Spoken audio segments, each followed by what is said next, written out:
O Santos empatou em 2-2 contra o Bahia na Vila Belmiro e Pedro Caixinha, esse cara aqui, deu uma coletiva que, na minha opinião, foi um desastre. Entre controvérsias, agressividades, respostas atravessadas, mostrou que, para mim, falta foco, falta direcionamento, não tem respostas equivalentes, dependendo do jogador que se pergunta. Na minha opinião, ele se perdeu completamente na coletiva e acho que o trabalho está sim indo para o buraco. Será que essa coletiva desastrosa foi talvez um pedido de demissão pública? Porque não tem explicação às coisas que disse Pedro Caixinha. Do Oriente Santista, onde o peixe é protagonista. Salve, salve, torcedor santista, eu sou Luiz Oshiro e esse é o canal Oriente Santista. Estamos aqui para falar hoje sobre Pedro Caixinha, coletiva pós-jogo, em que o Caixinha falou sobre algumas situações e eu vou tentar trazer aqui pelo menos 3 delas que chamaram muito a minha atenção, que acho que são um problema muito grande internamente. Ele fala primeiro sobre defesa dos jogadores, depois acaba até citando alguns nominalmente. Não gostei em nada da coletiva, acho que realmente está se perdendo no comando do Santos e está me preocupando porque eu queria muito que pelo menos ele chegasse até a 12ª rodada num meio de tabela, numa posição meio segura, para que o Santos pudesse fazer uma troca de técnico com tranquilidade, sem ser na pressão, sem ser na bagunça, mas acho que não vai ter para onde correr e ele vai cair a qualquer momento. Se inscreve no canal e deixa o like, que isso fortalece muito o que a gente faz aqui. Se inscrevendo você não perde nada do que a gente posta. Deixa o like que ajuda a engajar o vídeo. E tem sorteio também aqui todo mês. Vou fazer essa semana o sorteio de março. Estava afastado do canal, mas nessa semana eu faço o sorteio para vocês aqui, ó. Tem os números aqui, ó. R$1,99, R$4,99 ou R$7,99. Sendo membro do canal, você concorre a produto oficial do Santos aqui no canal. Vou sortear um copo oficial do Santos esse mês. Então aqui, ó, um número, 5 números ou 10 números, você vai ter direito ao sorteio. Então, seja membro do canal, que ajuda bastante no nosso engajamento. Tem aqui a contribuição por Pix. Se quiser mandar também, escaneia e manda aí o seu live Pix pra gente. Aí depois na próxima live eu mando aí a sua mensagem ao vivo. Vamos ouvir aqui essa parte principalmente do Pedro Caixinha. Eu defendo sempre os nossos jogadores em todos os momentos. E repare, vamos numerar e dar nomes às coisas. Lembra-se em tempos quando era o João Basso e o Godoy os culpados? No jogo do Vasco já éramos muito mais. Hoje provavelmente vão encontrar outros culpados e eu sempre presente, porque eu não tenho problemas nenhum em assumir essa pressão. Mas continuamente, sempre que nós não tivemos algum resultado, vão procurar culpados. E cabe-me a mim defender sempre e ser sempre aquilo que é a proteção dos nossos jogadores e do nosso plantel. Isso eu vou fazer sempre, para que eles depois possam dar esta resposta dentro do campo. Não ganhamos hoje? Não. A proteção dos nossos jogadores, dizendo que a responsabilidade é dele e não dos jogadores, citando inclusive críticas a outros jogadores, se cada hora vai encontrar um culpado. Ou seja, ele diz que está errado procurar um culpado, está errado dizer que a culpa de uma derrota, um empate, foi de um jogador ou de outro, que sempre vai ser uma caça a algum nome e que ele vai defender os seus jogadores. Ótimo, Caixinha, que bom que essa é a sua postura. Até aí, eu tava, bom, é mais um filme repetido, a gente já ouviu o Caixinha ter esse tipo de comportamento. Então, ok, sem problema nenhum, tá de acordo com o discurso.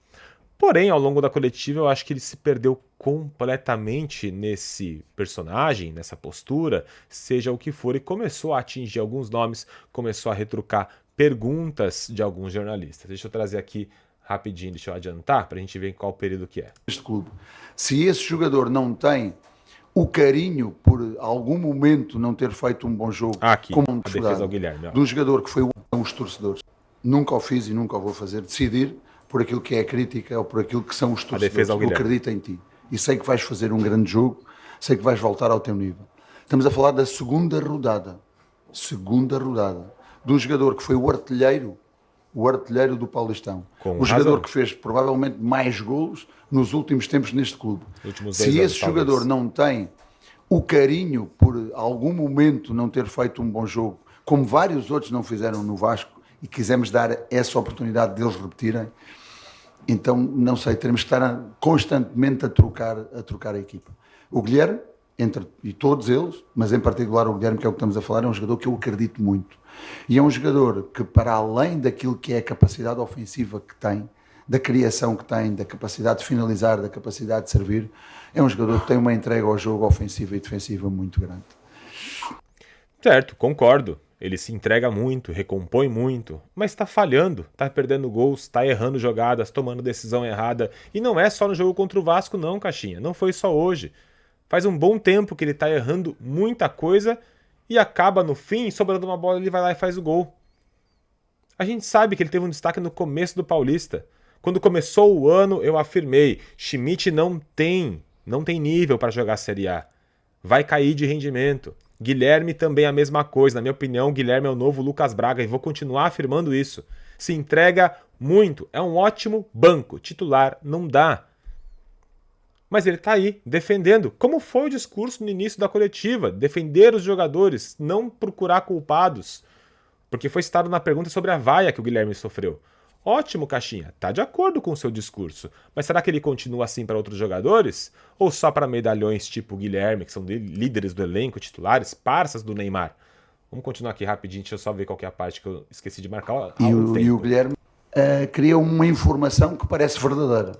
Perguntar do Neymar, a importância da presença dele aqui, ainda que não tenha condições na sua lista. Com um ponto, mas eu queria fazer aqui. Quais foram estamos ao vivo no canal do Ricardinho Martins. Você descreveu o jogo do seu ponto de vista, as qualidades, o que melhorou em relação ao jogo contra o Vasco, mas eu não consegui ver tanto dessa pressão que o Santos fez, dessa melhora no rendimento no jogo de hoje.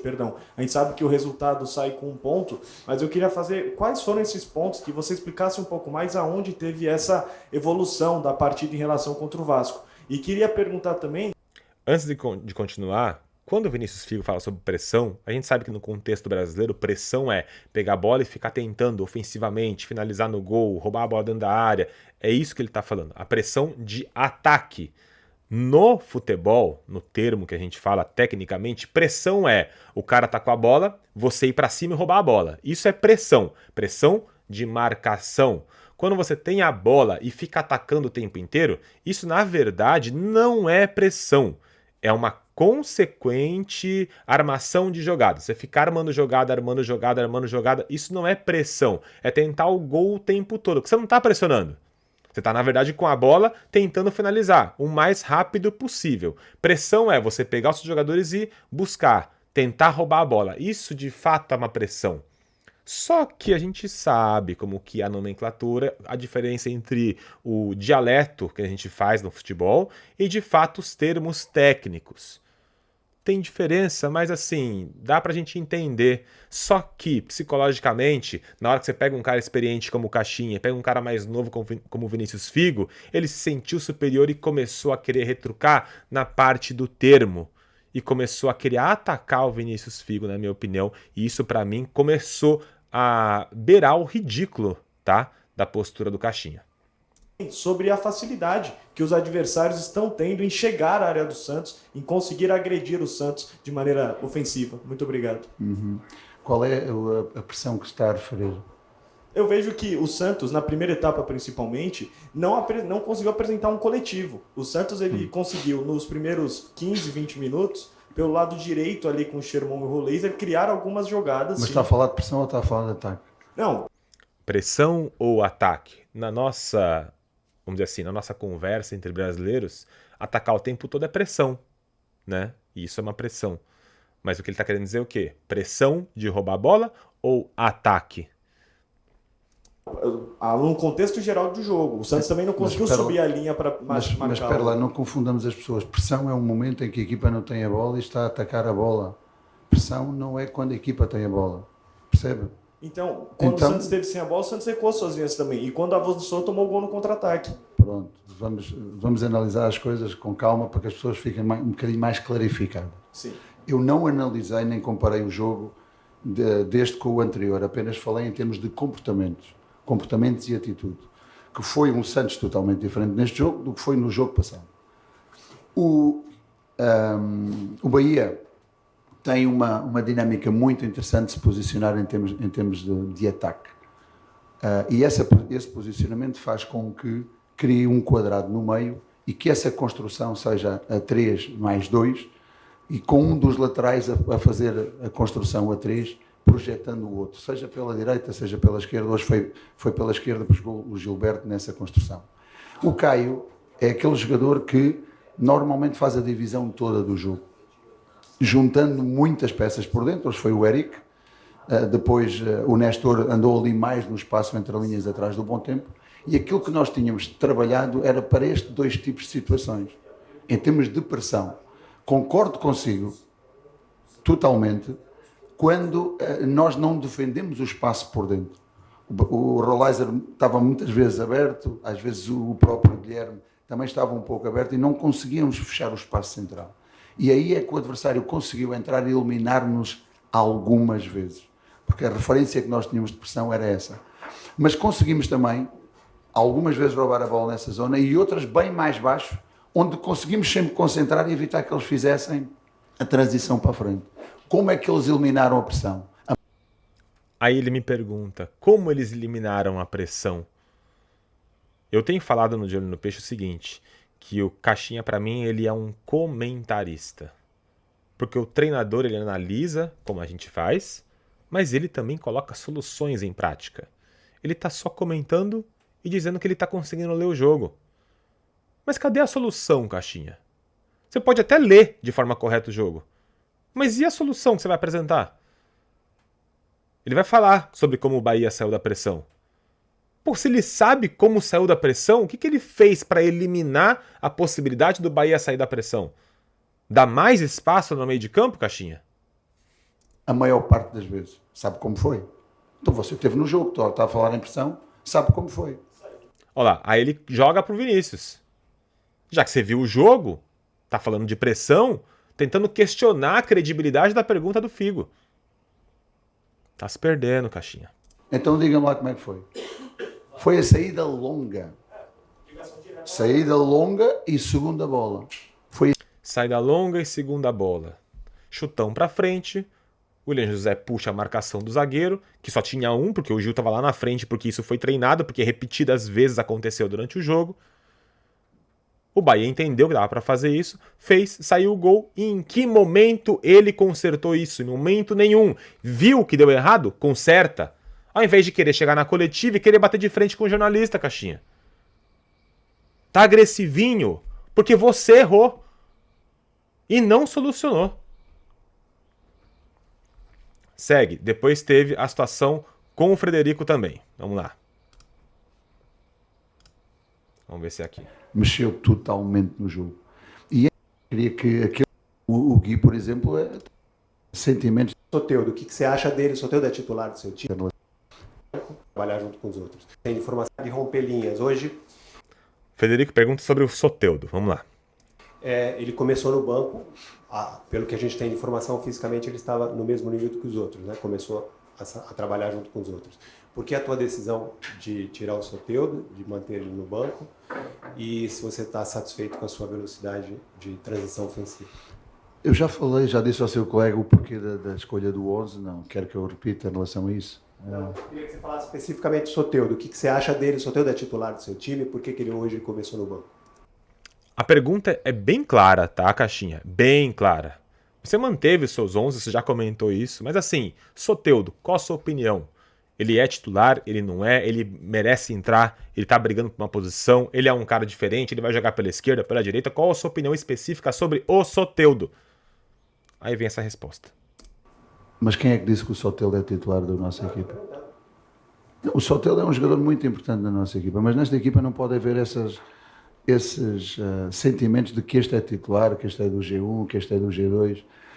É algo que eu também não gosto em termos dessa definição como tal. O Gui, por exemplo, tem sido titular indiscutível, agora parece também que já não o é. O Soteldo teve momentos muito, muito bons, hoje foi um deles. É um jogador que eu acredito, de facto, muito, mas hoje entendemos que ele não devia iniciar o jogo. A pergunta é, por quê? Qual que é a razão? É só porque o Barreal tinha feito um bom jogo contra o Vasco? Se esse é o motivo dele ter sido mantido, Por que o Guilherme fez um jogo ruim contra o Vasco e não saiu?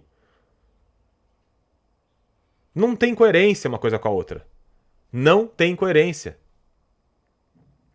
Mas tentou dar uma patadinha no Frederico. Porque tava grande na coletiva, tá se sentindo grandão. E aí, para finalizar, o maior absurdo, na minha opinião. Vamos ver se é aqui.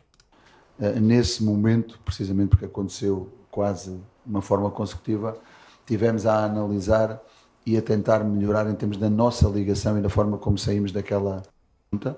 O último passe já é muito difícil de apanhar. A segunda bola um pouco, para que aquele apoio não saísse esse passe, não caíram nas costas. Os nossos dois zagueiros que eram evitáveis, já falamos na nossa primeira linha.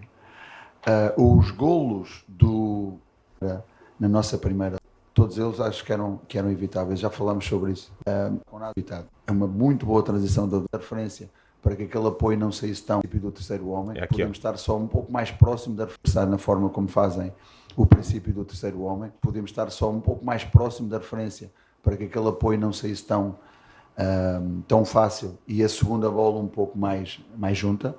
O último passe já é muito difícil de apanhar. E naquilo que foi o segundo golo, que dá o golo do empate, lembra-se como é que foi a origem? Lembra-se como é que nós estávamos num bloco médio. Lembra-se quem é que ficou a dormir? E não foi na bola e nem perseguiu. E esse momento causou momentos de superioridades numéricas. Criou a superioridade numérica aqui, criou a superioridade numérica por fora e fez um desequilíbrio. São situações de jogo, são situações do futebol. A maior concentração nesses momentos, saber fechar o jogo e saber... Quem dormiu, como disse o próprio Pedro Caixinha, foi o David Washington. Agora, cadê a proteção ao jogador? Pro Guilherme vale a proteção. Pro David não? Por quê? Qual o motivo? Eu nunca vi um técnico falar que o goleiro frangou. Nunca vi. Eu nunca vi um técnico falar que o centroavante perdeu um gol feito. Que ele engrossou. Nunca vi. Nem quando o Nilson perdeu aquele gol na Copa do Brasil, eu não lembro de ninguém do Santos, técnico, jogador, dirigente, falar: o atacante furou e perdeu um gol feito. Eu não lembro. Eu nunca vi um técnico falar: nossa, o jogador isolou um pênalti. Agora falar que o cara dormiu? Podia falar: pô, a nossa marcação não estava tão próxima, como ele começou a resposta. A gente falhou no nosso bloco de marcação. Não fizemos a pressão adequada. Ok. Não está falando de terminologia com o Figo? De usar os termos corretos numa coletiva? Vim falar que dormiu?